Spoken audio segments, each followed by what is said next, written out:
بسم الله، أول حاجة كده معايا جِبت 2 باكيت بسكوت سادة، أي نوع متوفر عندِك، يعني دول حوالي 20 بسكوتة كده، وهابتدي أكسّرهم زي ما أنتم شايفين بالشكل ده، تكسير عشوائي مش عايزاه صغير، كسروه كبير عادي جدًا،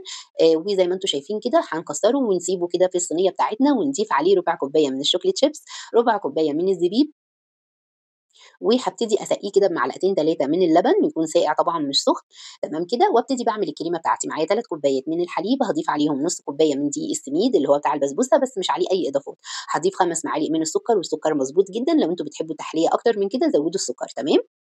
بعد كده هاضيف عليه معلقتين كبار من بودرة الكاسترد، هتدّي له طعم حلو جدًا مع السميد، وبجد نقلتها في حتة تانية خالص، هابتدي أقلّب على البارد بالشكل ده زي ما أنتم شايفين، وبعد كده أرفعه على النار لحد ما يتقل معايا القوام، وطبعًا مهلبية السميد بتبقى النار هادية عليها جدًا عشان السميد يستوي معاكِ، تمام؟ أول ما ألاقيه تقل معايا كده بالشكل ده باضيف معلقة من الزبدة، وآخر حاجة هاضيفها شوية من الفانيليا، وخلاص كده هاطفّي عليه، وبُصّوا الخليط بقى معايا جاهز تقيل كده زي ما أنتم شايفين بالشكل ده، هانزل بيه على البسكوت بتاعي، وابتدي بقى إيه أسويه بمعلقة أو spatula كده، واضبّطه في الصينية بتاعتي وبس كده، بادخّله التلاجة قد إيه، ساعة يعني مش أكتر من ساعة هو بيتمسك بسرعة، بعد كده أمّا جيت أقدّمه حطيت له شوية جوز هند محمّص كده، حمّصته في الطاسة وشوية سوداني أو مكسّرات براحتك خالص، حابة تحطّي جوز هند أبيض زي ما أنتِ حابة، وشوية من الشوكولات كريسبي شوكولاتة كده وبس كده، قطّعتها وقدّمتها، بُصّوا الجمال بجد لذيذة جدًا، جدًا، طعمها حلو، وكمان الكريمة خطيرة، والطبقة بتاعة البسكوت اللي حطيناها مع الزبيب والشوكولاتة هتدّيها طعم حلو أوي، تقدروا تحطّوا كمان مكسّرات مع البسكوت هيبقى حلو، بألف هنا وشفا وبس كده.